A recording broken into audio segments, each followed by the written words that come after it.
Vasudhi Gaura Bhaktivindam, Hare Krishna, Krishna Krishna, Hare Hare, Hare Rama, Rama Rama, Hare Hare, Srila Prabhupada ki jai, Shri Gaura Nitai ki jai.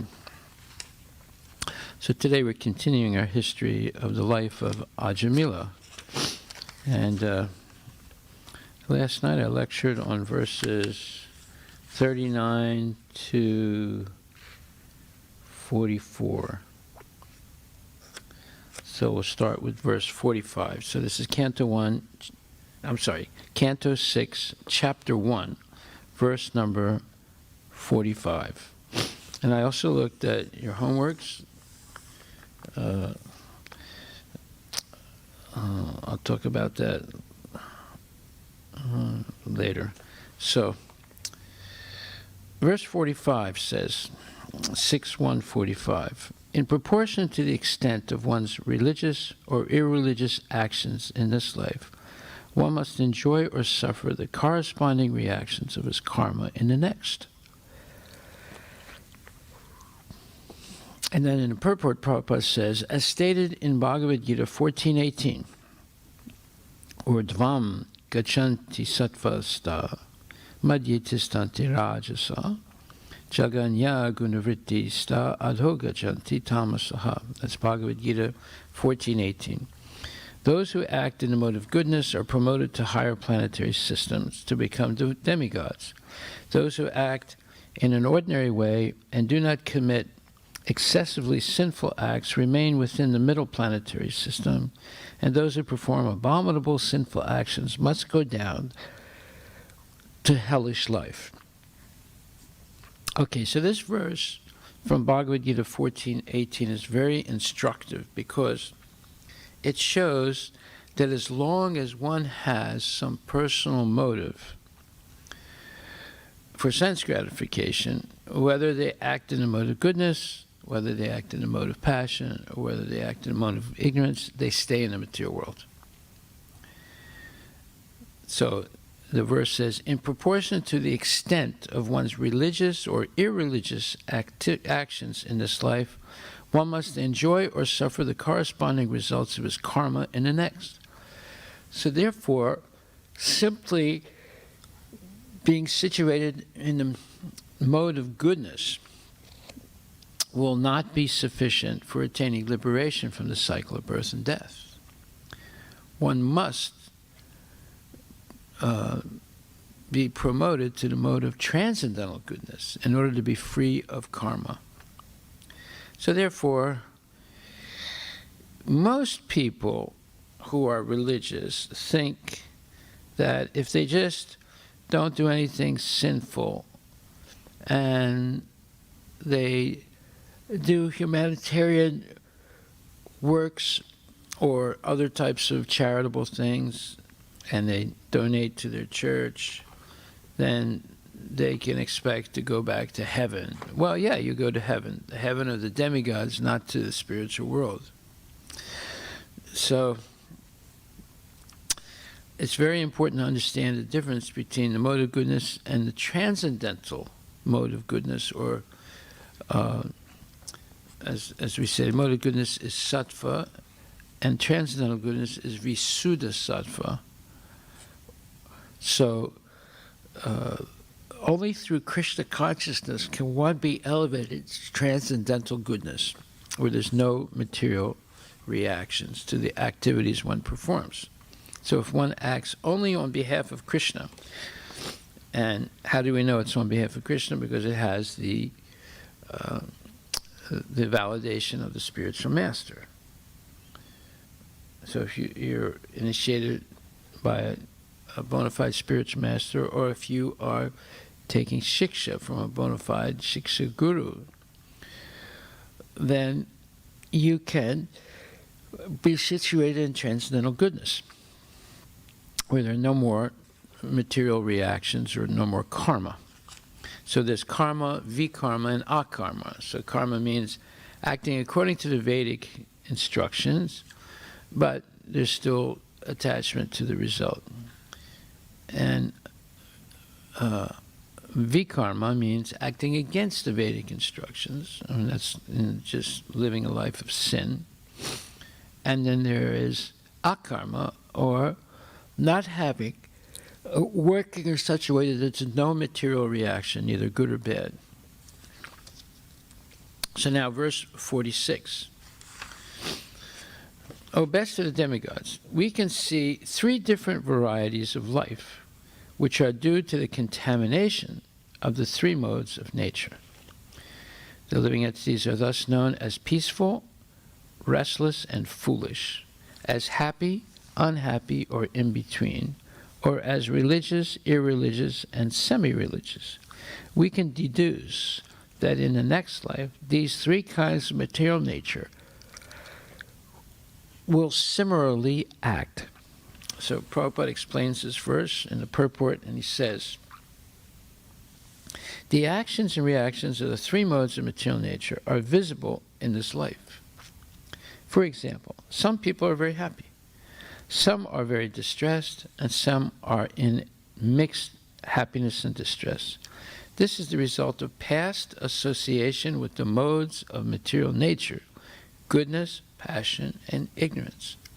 Since these varieties are visible in this life, we may assume that the living entities, according to their association with the different modes of material nature, will be happy, distressed, or between the two in their next lives also. Therefore, the best policy is to disassociate oneself from the three modes of material nature and be always transcendental to their contamination. This is possible only when one fully engages in the devotional service of the Lord, as Krishna confirms in Bhagavad Gita 14:26, Mam chayo vibhacharena bhakti yogena sevate sagunam samatitya itam brahmabhuyaya kalpate. One who engages in full devotional service, who does not fall down under any circumstance, at once transcends the modes of material nature and thus comes to the spiritual platform. Unless one is fully absorbed in the service of the Lord, one is subject to the contamination of the three modes of material nature and must therefore suffer from distress or mixed happiness and distress. So this just confirms what we said, that unless one is elevated to the transcendental goodness or Visuddha Sattva stage of life, in which one is completely dedicated, soul, mind, body, etc., in the service of Krishna, if one does not hear anything about Krishna, so then they can't just artificially act like a devotee, and therefore they incur sinful reactions, whether sinful or pious. Karmic reactions keeps us in the material world. All right. So the only way to get out of this dead end, let's call it a dead end, because either good or bad acts will lead to being born again and getting another material body and staying within the confines of the material world. The only way out is Bhagavad Gita 14:26, engaging in full devotional service, not falling down under any circumstance. Then very quickly or at once, one transcends the modes of material nature and comes to the spiritual platform. Okay, so this total absorption in the service of Krishna frees one from being subject to the influence of the three modes of material nature, and therefore one is no longer suffers distress or mixed happiness and distress. Okay, so then the next verse, 47. Just as springtime in the present indicates the nature of springtimes in the past and future, so this life of happiness, distress, or a mixture of both gives evidence concerning the religious and irreligious activities of one's past and future lives. Yeah, so we all have what's called a mixed bag of good and bad karma. And when we're born, we don't know what's in that bag. How much good karma, how much bad karma. We only know as time goes on, and it's revealed to us by the events that we engage in, whether we're going to be happy, distressed, or mixed, a mixture of both. But those experiences are evidence concerning the religious and irreligious activities of one's past and future lives. This is very interesting. In other words, if you want to know about someone's past life, you can understand that by what's happening to them in the present life. Whether they're happy, distressed, or a mixture of the two. Well, most people is a mixture of the two. And in the purport, Prabhupada says, our past and future are not very difficult to understand. Wow, what a wonderful statement that is. For time is under the contamination of the three modes of material nature.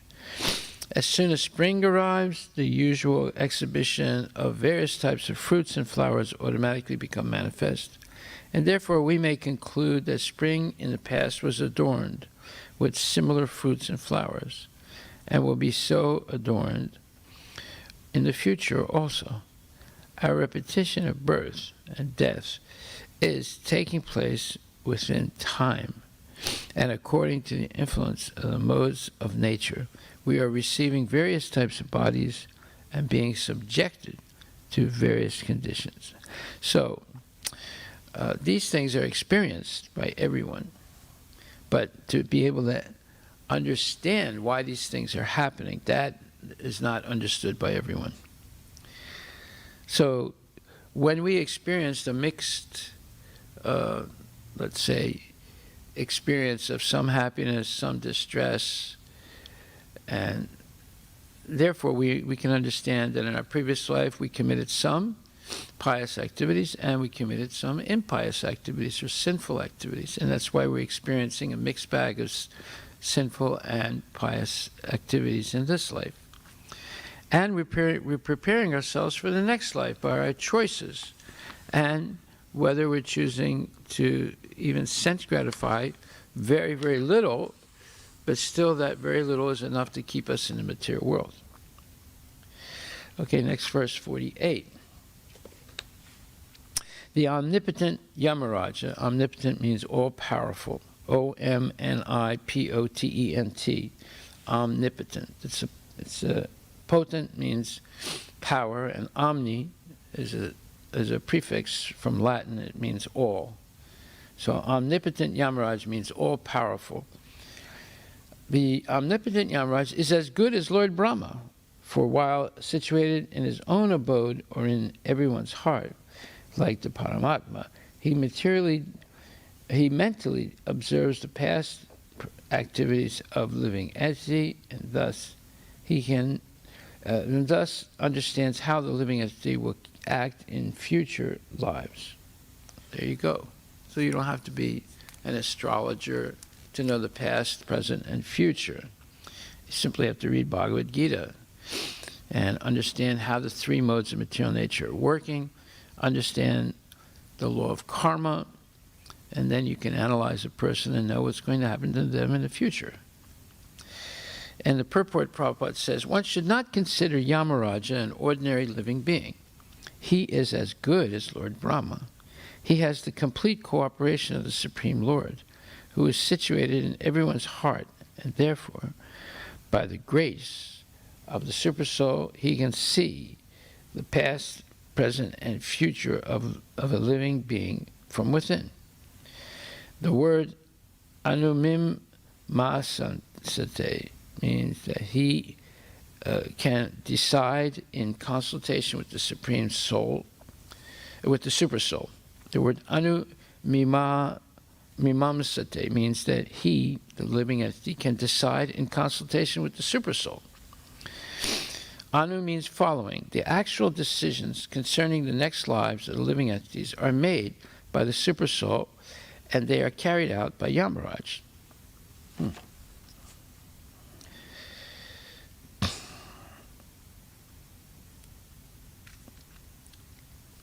So obviously Krishna is supporting and cooperating with Yamaraj.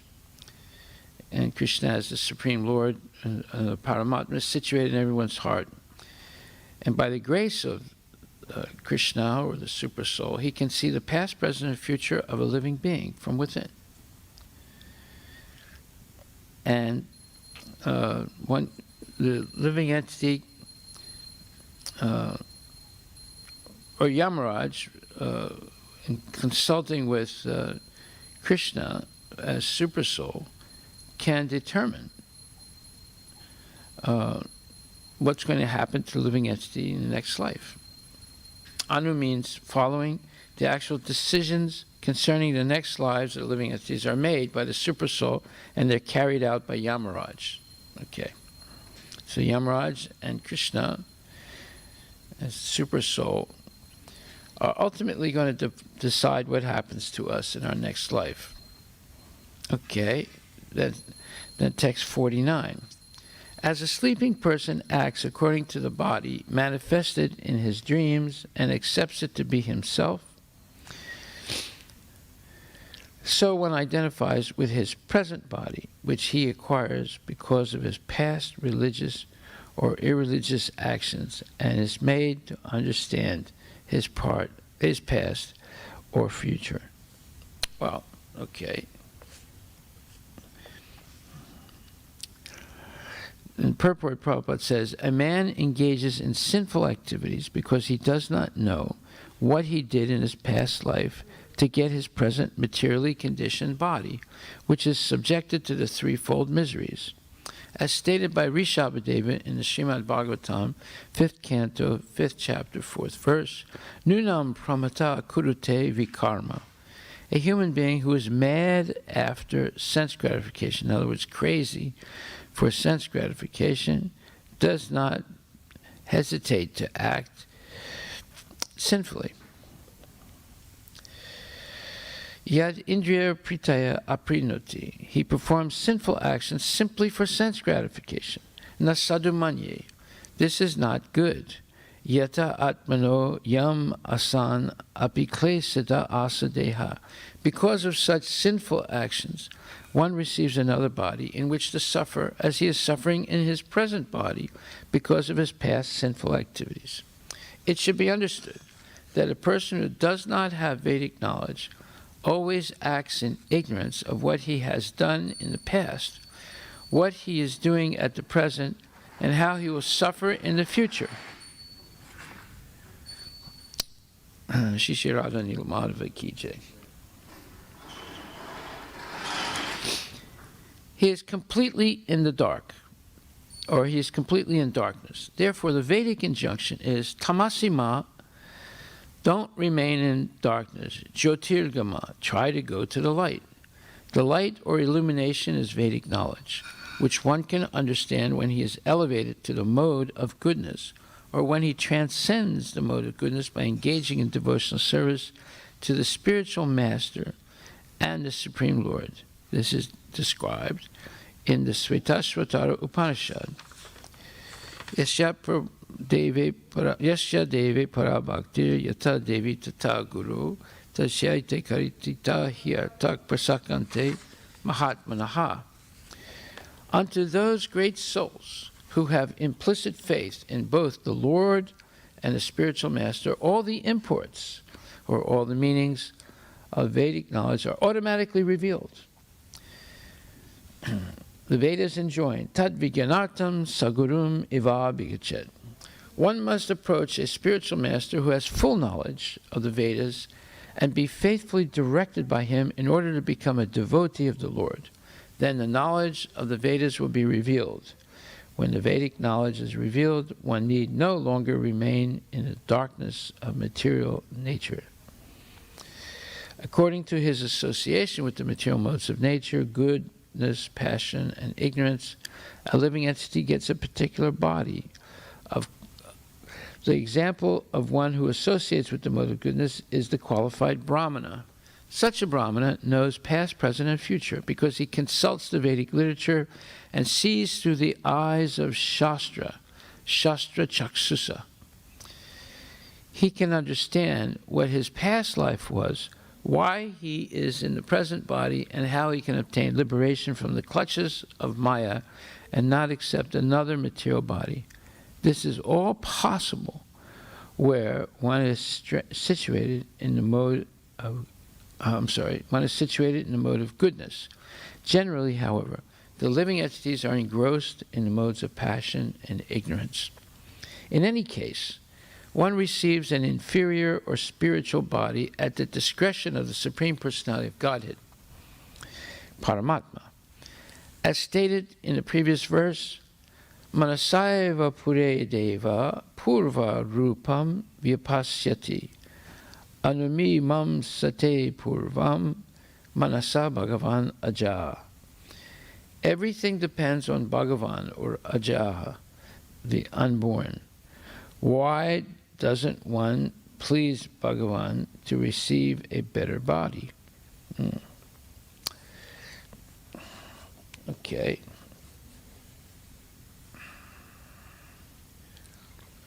The answer to that is, why doesn't one please Bhagavan to receive a better body? The answer is agyas tamasa, because of gross ignorance. One who is in complete darkness cannot know what his past life was or what his next life will be. He is simply interested in his present body. Even though he has a human body, a person in the mode of ignorance and interested only in his present body is like an animal. For an animal, being covered by ignorance, thinks that the ultimate goal of life and happiness is to eat as much as possible. A human being must be educated to understand his past life, how he can endeavor for a better life in the future. There is even a book called Bhrigu Samhita, which reveals information about one's past, present, and future lives, according to astrological calculations. Somehow or other, one must be enlightened about his past, present, and future. One who is interested only in his present body and who tries to enjoy his senses to the fullest extent is understood to be engrossed in the mode of ignorance, his future grossly covered by ignorance. Especially in this age, human society is covered by the mode of ignorance, and therefore everyone thinks his present body is to be everything, his present body to be everything, without consideration of the past or future. Okay, so far we've learned several very important points. One is that by experiencing a mixed bag of good and bad karma, we can understand what our past was, what our present is, and what our future will be. The past and present we can understand by the good and bad things happening to us now and previously to now. And because of the good and bad activities that we committed in previous lives, we're receiving these good and bad results in this life. And therefore, if we adjust ourselves to acting only in the mode of goodness and understanding between the mode of passion and the mode of goodness, the mode of passion has what you call supersized sense gratification, and that means that we will suffer terribly in the future. So we can determine, we can understand the past and the present, and then we can determine or work toward a very bright future by analyzing in the present the good and bad things that are happening to us, because they are results of good and bad things we did in a previous life.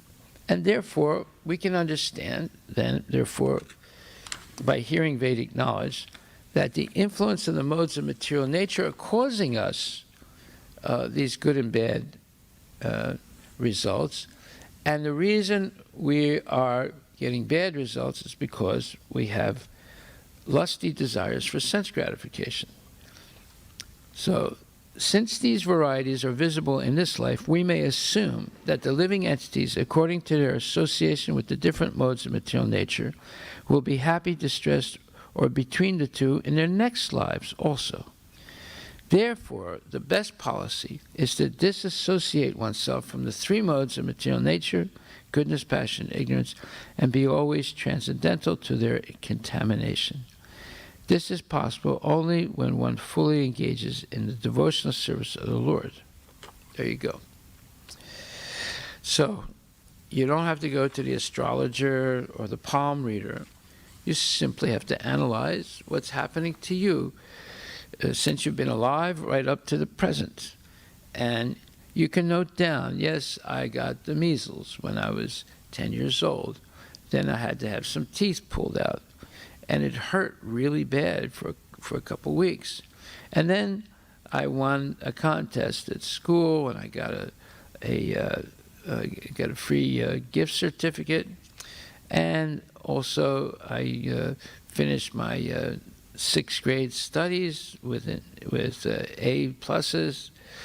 And at the same time I broke my leg going skiing. And then it's been healing for the last 2 years. And it's still sore somewhat. And then this happened, and then that happened. So therefore you can understand that you had some good and bad karma in the previous life, and you're getting the result in this life. And you can understand also that if you become Krishna conscious, you will give up the necessity of birth and death and go back to Godhead if you become a pure devotee. So all this you can understand by just analyzing yourself and the experiences you're going through in the present. And you can understand the past, and you can understand the future also. The future also can be bleak if you can't control your our lusty desires and give up forms of sense gratification and work rather to please Krishna. Okay. So now the last verse we're going to study today is text 50. Above the 5 senses of perception, the 5 working senses, and the 5 objects of the senses is the mind. So the 5 senses of perception, the 5 working senses, and the 5 objects of the senses is the mind, which is the 16th element. Okay, so we counted 15, 5 senses of perception, eyes, ears, nose, tongue, skin, 5 working senses, arms, legs, tongue, and genital and anus, and 5 objects of the senses, seeing, touching, tasting, smelling, and hearing. Okay. So now, that's 15, and the 16th is the mind. Above the mind is the 17th element, the soul, the living being himself, who in cooperation with the other 16 enjoys the material world alone. The living being enjoys 3 kinds of situations, namely happy, distressful, and mixed. So this is an analysis of our body and soul, all right? And then besides that, you have the intelligence and false ego and the aggregate, so that makes 24 elements.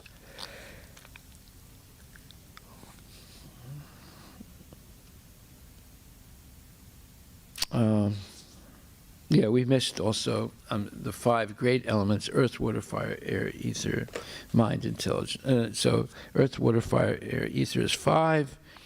The 5 senses is 10. The 5 working senses is 15. The 5 objects of the senses is 20. The soul is 21.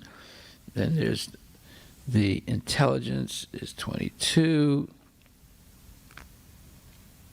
And false ego, 23, And then the Mahatattva is 24. So those are the 24 elements of the material body. But usually we talk about the 8, which are the 5 gross senses, and then the mind, intelligence, and false ego. Okay, and those 8 are expanded into 24. So let's read the purport now, and it says, everyone engages in work with his hands, legs, and other senses just to achieve a certain goal according to his concocted ideas.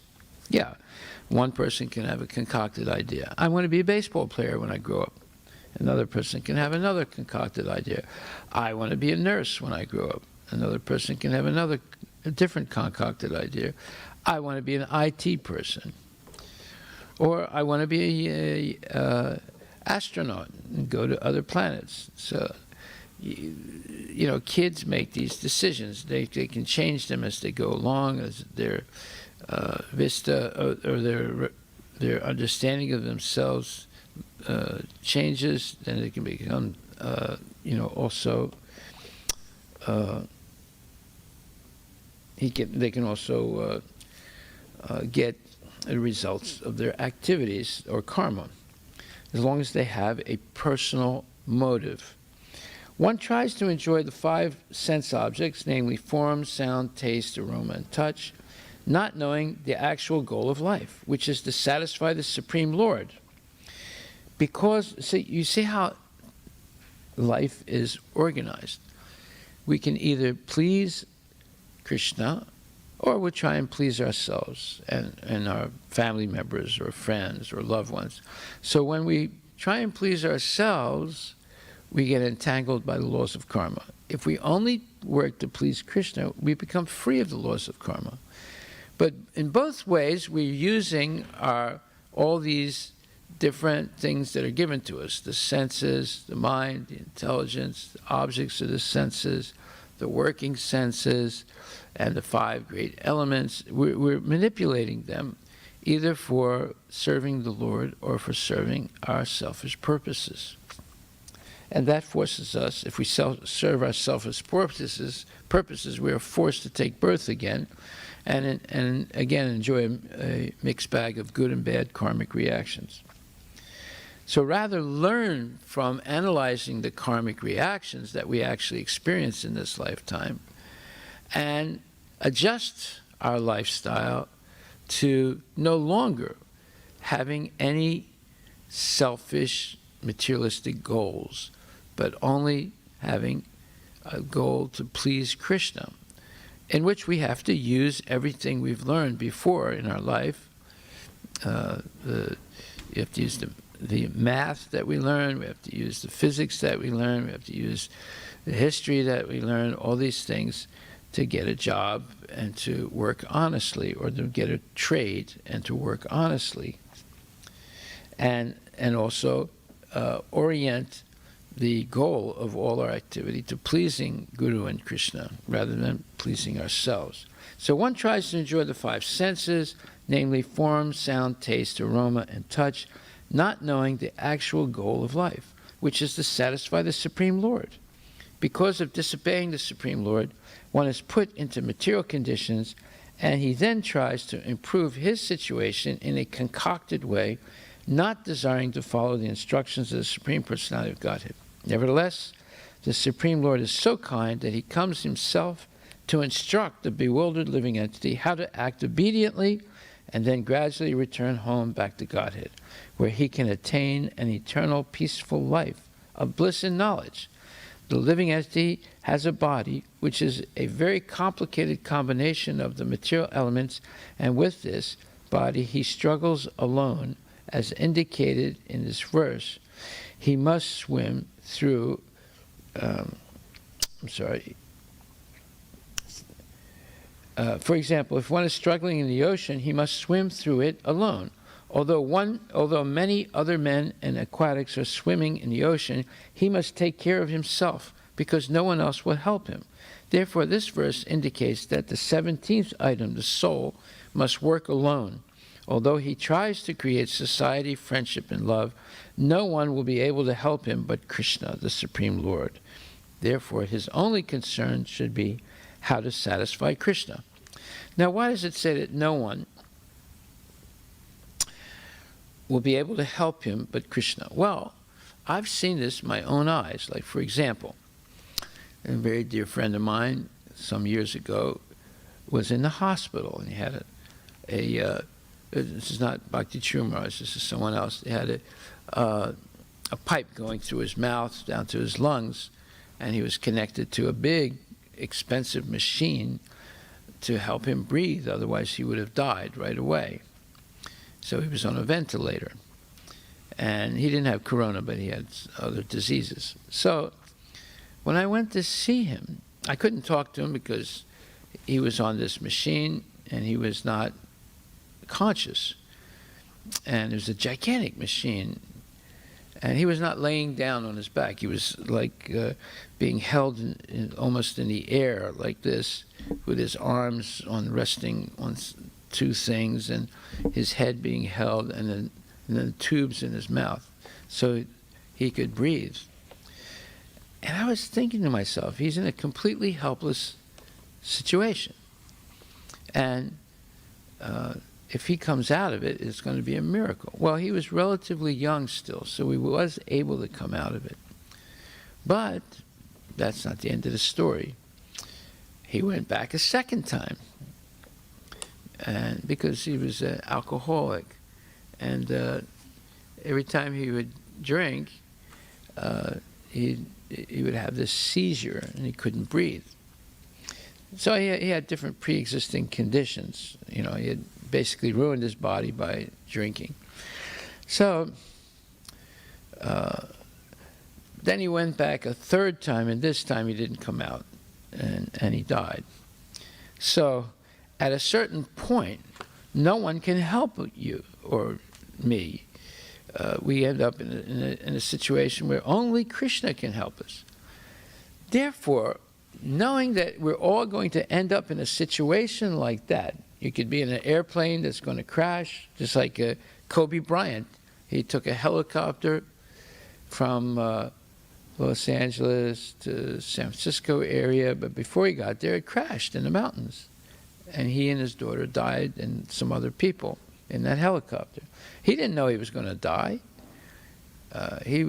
Because he had maybe taken the same helicopter previously, and everything was just fine. But when his helicopter started going down, there was nothing, no one could help him. So, and he was a very wealthy man, had a beautiful family, wife and kids. No one could help him. Even the operator of the helicopter, the pilot of the helicopter, he also died. He also went down. He made a tactical mistake. He was traveling on a cloudy day and going past mountains, and he didn't have a remote control system in the helicopter. It was all manual. And sometimes pilots get confused, and they can't judge how high they are. And he ran into a side of the mountain, and everybody died. So here we have an example, but this is going to happen to all of us. That's what's being said here. It says that although he tries to create society, friendship, and love, no one will be able to help him but Krishna, the Supreme Lord. Therefore, his only concern should be how to satisfy Krishna. That should be our only concern in life. That is also what Krishna wants. Sarvadharmam parityaja mam ekam saranam vraja. So Krishna says this, that to Arjuna, this is the ultimate instruction to Arjuna. Give up all different dharmas and completely surrender to me, and only to me. And in return, I promise you, Arjuna, because of your complete dedication to me, I will free you from all karmic reactions, good and bad, so that you can engage in devotional service uninterruptedly and without any obstacles. And therefore, you will come back to me, I guarantee it. Therefore, you have no reason to be hesitant, to be doubtful, or to be fearful. Do this. So that's Krishna's ultimate message to Arjuna. And the same point is being made here. He says, therefore, his only concern should be how to satisfy Krishna. That is also what Krishna wants. Sarvadharman parityajya mamekam saranam vraja. That's 18th chapter, 66th verse. People bewildered by material conditions try to be united, but although they strive for unity among men and nations, all their attempts are futile. Everyone must struggle alone for existence with the many elements of nature. Therefore, one's only hope, as Krishna advises, is to surrender to him, for he can help one become free from the ocean of nescience or ignorance. Sri Chaitanya Mahaprabhu therefore has prayed, Ainanda tanuja kinkaram patitam mam vishame bhavam buddho kripaya tava pada pankaja stita duli sadrisam vichintaya. O Krishna, beloved of Nanda Maharaj, I am your eternal servant. But somehow or other I have fallen into the ocean of ignorance, and although I am struggling very hard, there's no way I can save myself. If you kindly pick me up and fix me as one of the particles of dust at your lotus feet, that will save me. So this is a very nice prayer by Lord Chaitanya. In a similar way, Bhaktivinoda Thakura, the great Vaishnava saint, has written a bhajan, or a song, spiritual song, and he says, Anadi karama phale, this is in Bengali, Anadi karama phale, padi bhavarnava jale, tori bare na deki upaya. My dear Lord, I cannot remember when I somehow or other fell into this ocean of ignorance, of birth and death, the material world, and now I can find no way to rescue myself. We should now, and then Srila Prabhupada comments, we should remember that everyone is responsible for his own life. If an individual becomes a pure devotee of Krishna, he's then delivered from the ocean of ignorance. So this should be the only preoccupation in our mind, how to reorient our life to be always engaged in this devotional service of the Lord. That's called the art of work. This is explained in Bhagavad Gita, 2nd chapter and the 4th chapter. The art of work. Everyone must work. But the art of work is how to work without any karmic reactions. That's called Akarma. And that is called Krishna Consciousness. Arjuna was accumulating karma because he was acting on his own behalf, not uniquely serving the desire of Krishna.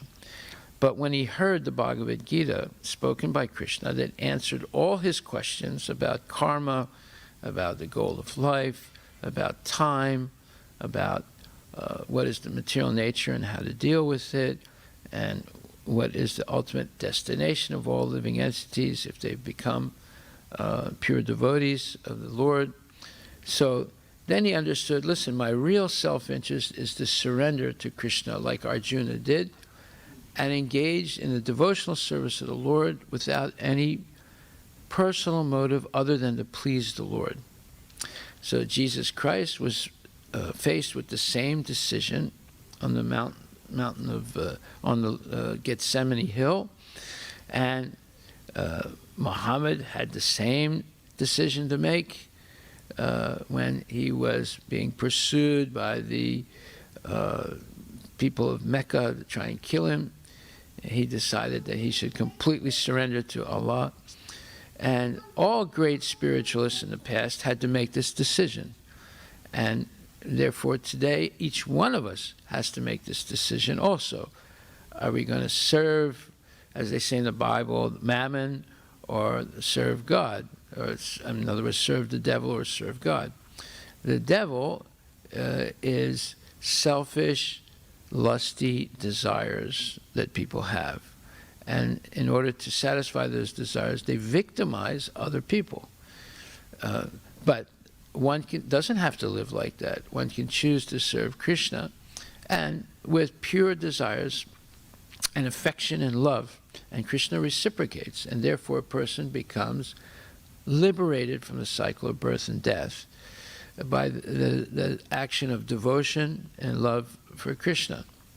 So this decision that has to be made is the fundamental decision that we all make in our life. Just like someone might decide to join the military. That's a decision that they make. Someone else might desire to sell marijuana illegally. That's a decision they make. And what's the goal? Well, they feel as if by making that decision, either sell marijuana illegally or join the military or go to college and get a degree in computer science or this or that or start a business, whatever.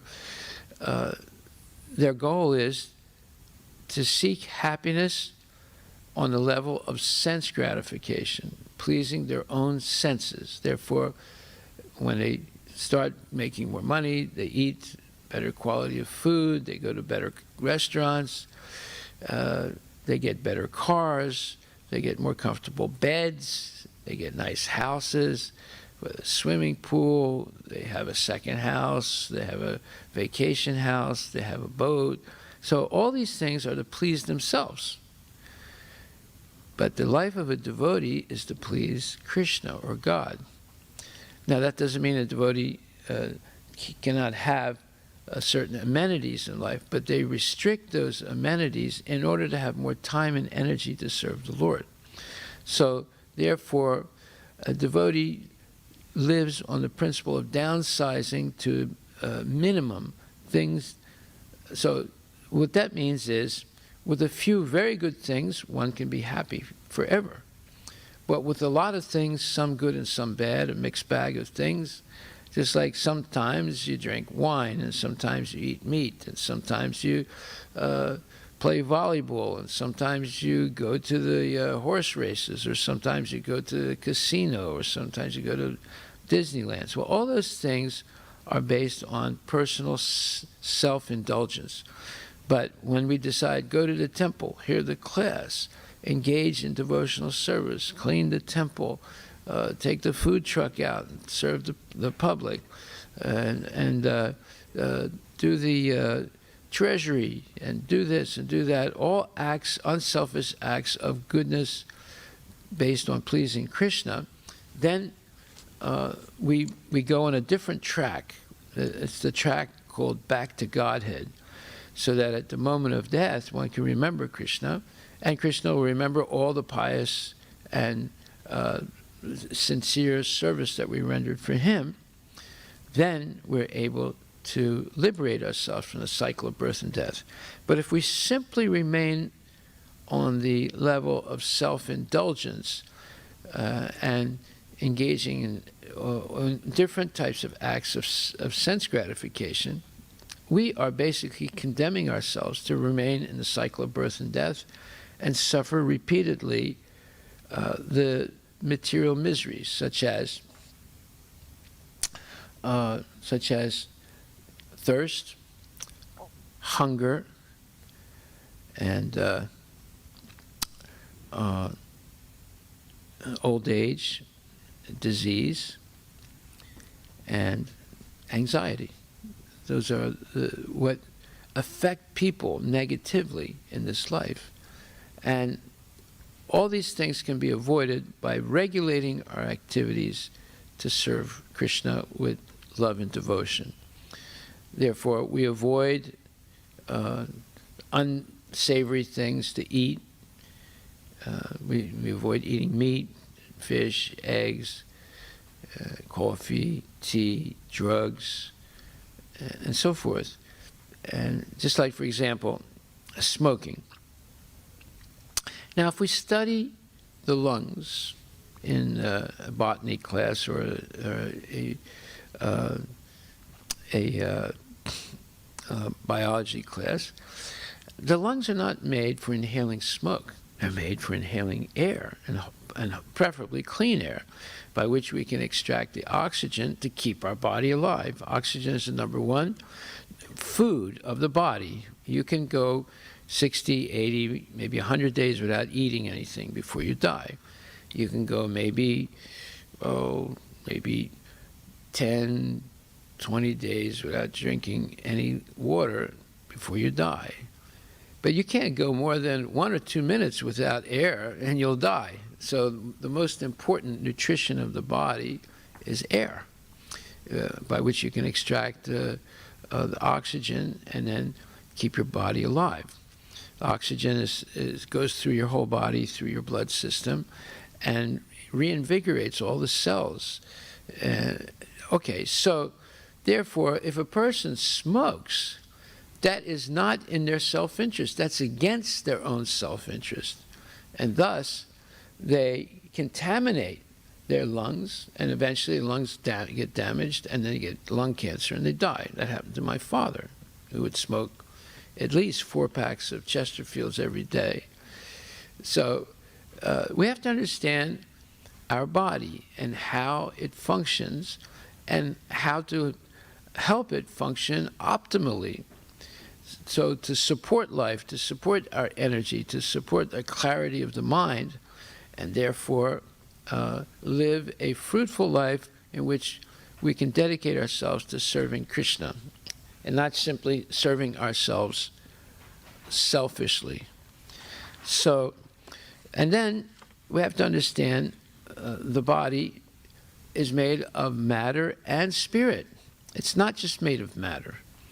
And there's different types of matter. There's gross matter and there's subtle matter. So the gross matter is earth, water, fire, air, and ether, or space. And the subtle matter is mind, intelligence, and the false ego. So we have to understand how these things are functioning and how to purify them from becoming contaminated out of ignorance by drugs, by wanton types of sense gratification, and by infectious or wrong concepts, philosophical, scientific concepts that mislead us from the path of devotion to God and make us inflate our false ego to think that we can live eternally in this body. It's not possible. Nobody can live eternally in a material body. Every material body is going to deteriorate. One proof of that is Lenin. When Lenin died, the Russians were worshiping him in many different ways. He was the founder of the communist regime in Russia. And they tried to preserve his body. And they put his body in exposition, and people would line up, thousands of people would line up almost every day to see the original body of Lenin. But after about 50, 60 years of having a display of Lenin's original body that was preserved in some kind of liquid, and people could come and see it through a mirror, they had to bury him eventually because it deteriorated. His body deteriorated so much, even though there were so many chemicals trying to preserve it. Eventually, they couldn't preserve it anymore. See, so no matter what you do, chemically, scientifically, whatever, you cannot remain in this body. It's destined to die and disintegrate. But yet, everyone is promising us that you can remain forever in this body. It's only a matter of a few more years, and the expertise of nanotechnology by which every cell in the body can be rejuvenated by this process or that process. It's a bunch of nonsense. And it's always a post-stated check. You know, they're saying, well, by 2140 or 2150, death will be optional. They write these articles in the newspaper, and people write books about this. It's a bunch of nonsense. Krishna says, Daivi esa gunamai mama maya duratyaya. It's impossible to overcome the material nature. He says that in the 7th chapter, 14th verse. It's impossible to overcome it, no matter what you do.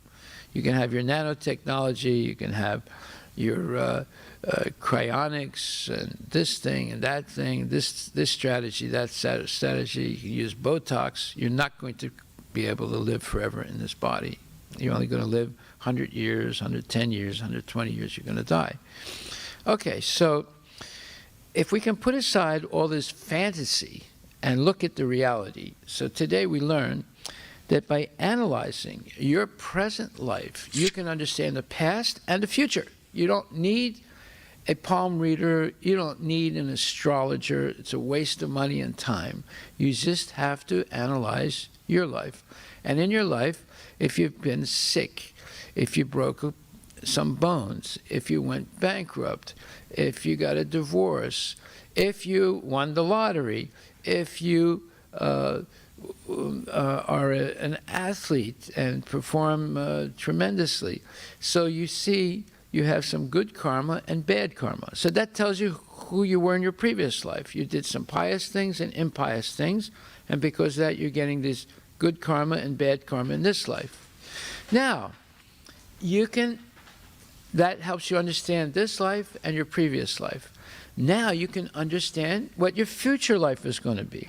If you stop committing bad karma and you only commit good karmic acts, you'll be elevated to the heavenly planets in the material world. You'll still be in the cycle of birth and death, but you're promoted from a third-class or second-class prisoner to a first-class prisoner. But then if you read Bhagavad Gita, then you'll learn the yoga koshalam, the art of work, by which there's no more karma. And then you go back to Godhead in an eternal body and no more birth, death, old age, and disease. So you see, simply analyzing this life and what's happened to you, the good things and the bad things, you can understand your previous life and you can understand your future life. You see, you don't need the astrologer, you don't need the palm reader, you don't need the oracle, you don't need anything. You just have to be honest about what's happened to you in this life, and then you can understand the laws of karma. And also, more significant than that, you can understand how to be liberated from the whole cycle of birth and death, or samsara, by following the verse, 14th chapter, 26th verse.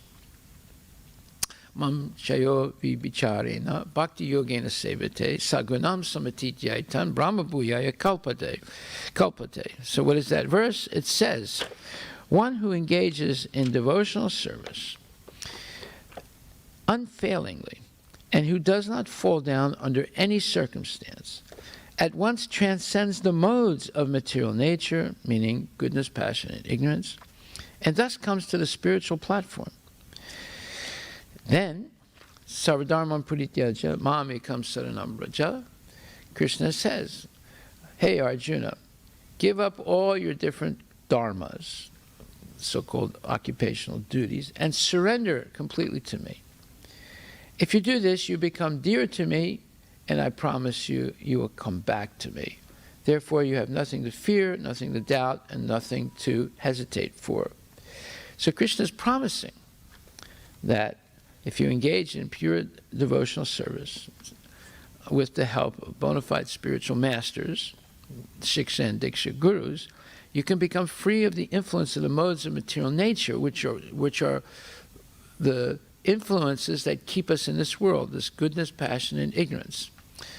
And then, by engaging in pure devotional service, with the help again of Shiksha and Diksha gurus, you can learn the path of liberation from the entire cycle of birth and death through pure, unalloyed devotional service, and then you'll be able to remember Krishna at the moment of death, and you go back to Godhead with a spiritual body that is eternal.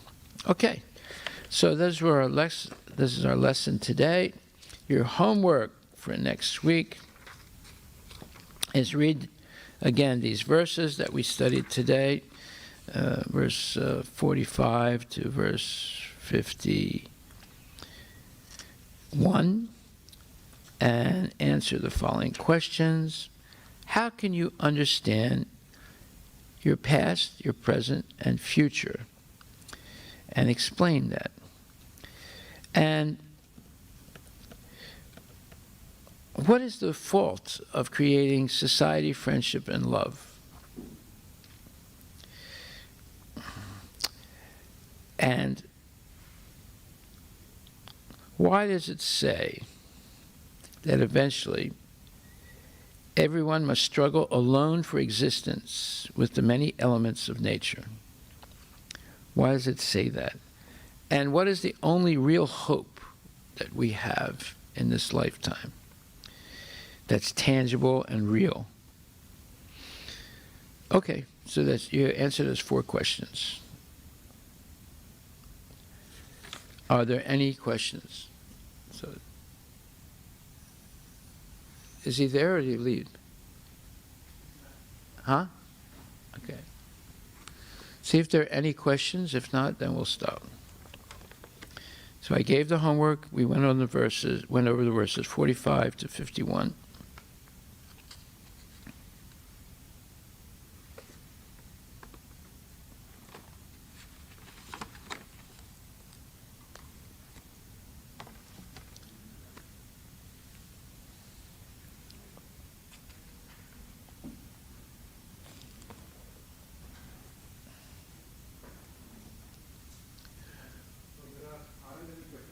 Okay, good. Hare Krishna, thank you very much. All glories to Srila Prabhupada.